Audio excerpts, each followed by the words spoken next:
Look, folks, people have the right to believe what they want, but if you want to educate people and you want to help them, because they believe in fear, the bottom line, they believe in fear. Their faith is on fear. Their whole faith is on when they die, they're going to hell, and you have to believe to go to heaven. If you want to talk to these people, especially young person, start with the young person, of course. Um, just tell them, ask questions to himself. Tell them that you can save them. I know that sounds ironic. How Theist says, "I can save you." You know, but in other words, you're saving them from their gullibility. You're saving them from being not knowing, not being educational, kind of being ignorant. I don't know if saving is the right word to use, but what you can say to them is,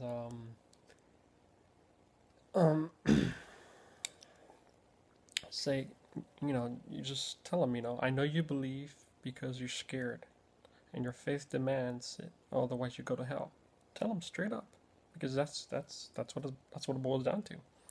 And you can just talk to them nicely and just say, but you know what? You don't have to be fear. You don't have to worry about heaven or hell.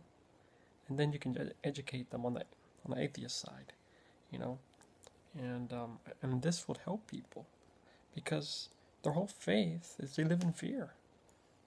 And if you want to get these people out of fear, you have to talk to them.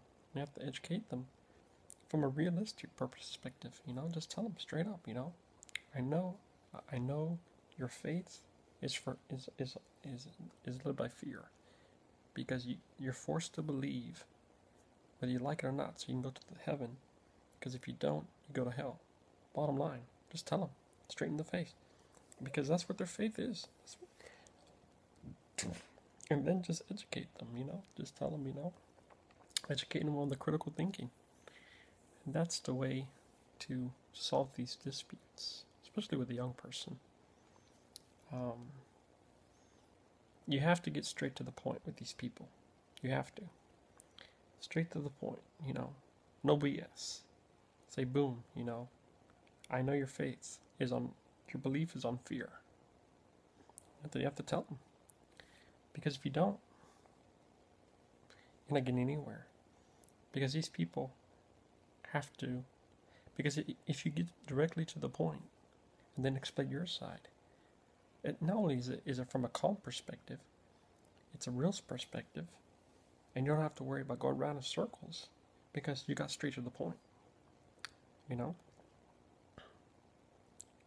So I guess there's a two-part strategy. Tell them, I know you believe because of fear. You're scared of hell, and you want to go to heaven. I know. Just tell them, and then just tell them, why have. And then you can educate them on Pascal's wager. There you go. But if you educate them on Pascal's wager, you really have to be good at Pascal's wager. You really have to nail it, because if you don't, they'll still think that, well, I have to believe because then I have nothing to lose. But you have to tell them about it. You have to be good with Pascal's wager, and you have to tell them the correct way, so they don't feel that they have to believe, that they have nothing to lose if they believe. And then also tell them about that if you believe you experience Jesus, then why, when you ask, they never know when he's returning. Why do they need his return if you already experience him? So bottom line, just get to those 3 steps, and you're probably gonna win them over. Or if you don't win them over right away, they'll stop and really think about it. Those 3 powerful steps. It's good in these quick debates. So it's 1, explain that explain why, that they don't have to have fear in their faith. 2, explain Pascal's wager. And 3, ask them why, if they already experienced Jesus, why do they need him coming back? And I guess also you can always explain well,